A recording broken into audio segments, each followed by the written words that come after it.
Hi everybody, Miss C-Check here on this lovely Wednesday morning. Happy pajama day. Got my footy pajamas on, representing Snoopy.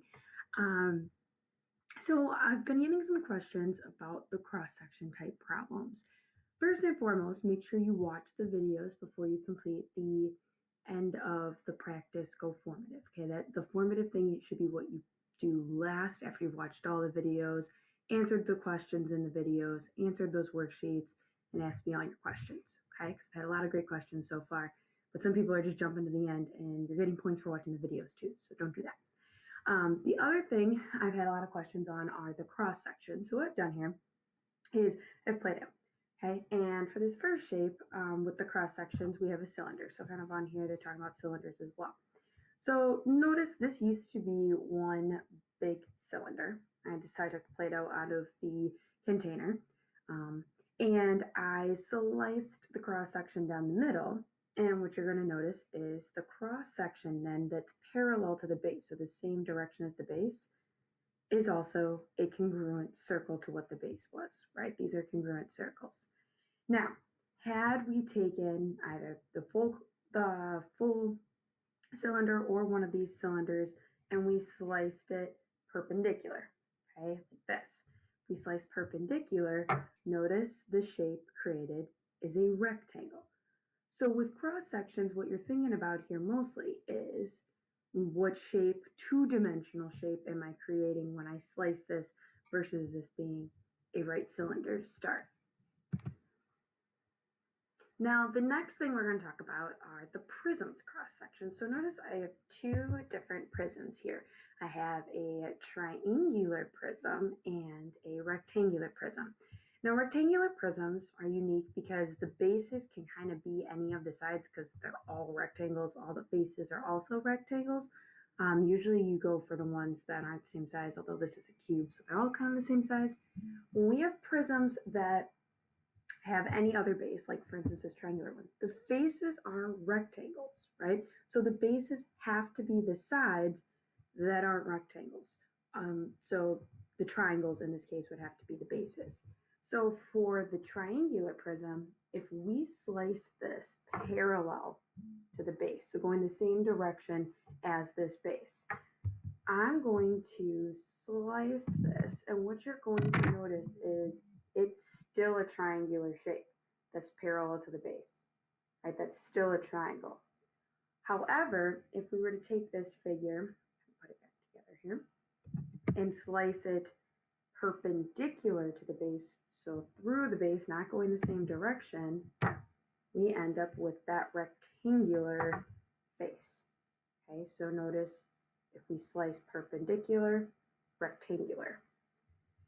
Now with rectangular prisms, it doesn't matter if you're going parallel or perpendicular because it's the same shape no matter what, right?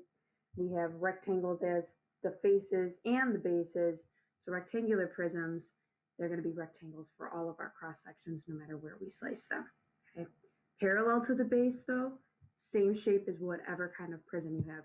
Triangular prism, pentagonal prism, rectangular prism, it's going to be those shapes when it's parallel. Same shape as your base. All right, next on our three-dimensional shapes, we have a very poorly constructed pyramid, if I do say so. My Play-Doh skills could be desired, and a cone, although this kind of looks like a blue Christmas tree, very appropriate for our snow this morning. And with both of these, okay, if you are slicing parallel to your base, okay, it is going to be the same shape as whatever your base is, but not necessarily the same size. So for instance, as I slice this pyramid,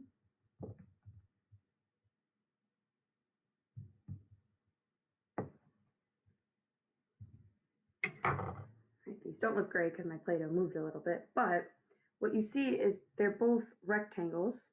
They're just slightly different sizes. One's a little bit bigger than the other. They're going to be these rectangular shaped bases, as to where with the cone, if we slice that, you'll see there's two different slices. They're both circular, just again, not the same sizes. that we see there. Now, on the other hand, if we slice these cones and pyramids in a way that is through their vertex for both of them, right? No matter which one we are doing, cone or pyramid, if you slice it through the vertex, you are creating a triangle shape. So if you slice it through the top, the peak of your cone or pyramid, it's creating a triangle.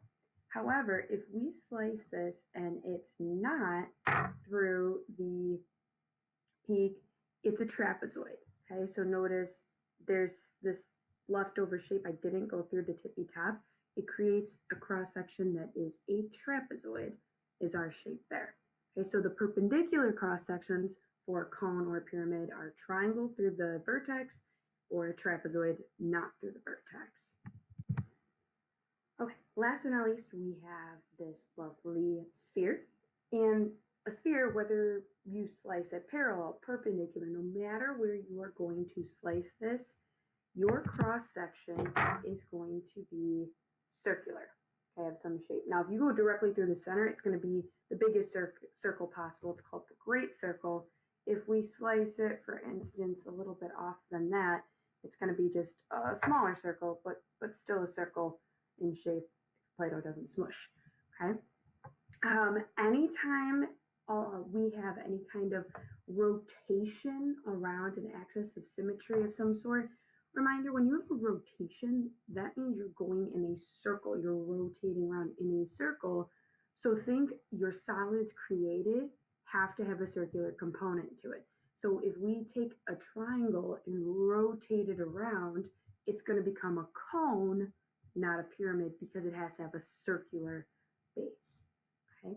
Hopefully that helps clear up some questions when in doubt. If you have some Play-Doh laying around the house, you can kind of do as I was, create your own shapes and see what happens when you go parallel to the base versus perpendicular down to your base. Okay, get those iPuzzle videos watched, get the comprehension check done, and have a great rest of your pajama day Wednesday.